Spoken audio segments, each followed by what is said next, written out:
আজকে কিন্তু খুব চটজলদি তাড়াতাড়ি হয়ে যাবে এবং খেতেও দারুণ হবে, সেই রকমই একটা রেসিপি তোমাদের জন্য শেয়ার করব, এগ মশালা কারি।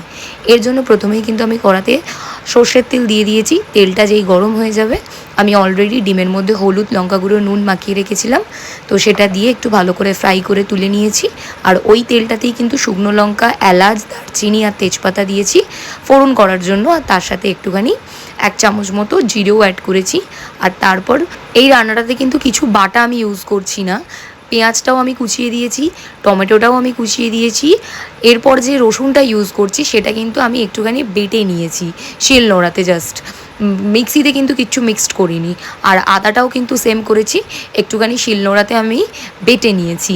ব্যাস, দ্যাটস ইট। আর কোনো মশলা দিচ্ছি না। হলুদ গুঁড়ো, জিরে গুঁড়ো, ধনে গুঁড়ো, পরপর যে রেগুলার মশলাগুলো আমরা ইউজ করি সেগুলোই কিন্তু আমি ইউজ করছি।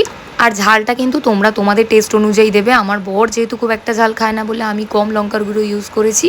দেন স্বাদ মতো নুন, আর চিনিটা আমি সব রান্নাতেই দিই, কারণ এটা কিন্তু রান্নার টেস্টকে ব্যালেন্স করে। আর এরপর দিতে হবে হচ্ছে একটু ফ্রেশ ক্রিম। এরপর আমি 200 ml মতো জল অ্যাড করেছি, দিয়ে চাপা দিয়ে দিয়েছিলাম। আর এখন দেখো মশলাটা কিন্তু একদম কষে গেছে, তেল বেরিয়ে গেছে। আমি আগে থেকেই ডিমটা ভেজে রেখেছিলাম, সেটা এখন অ্যাড করে দিয়েছি। আরও 200 ml মতো জল দিয়ে একটু কাসুরি মেথি অ্যাড করেছি, দেন ঢাকা দিয়ে দিয়েছিলাম। আর ঢাকা খোলার পর কিন্তু একদম তেল ছেড়ে গেছে। গরম গরম আমাদের এগ মশালা কারি কিন্তু রেডি।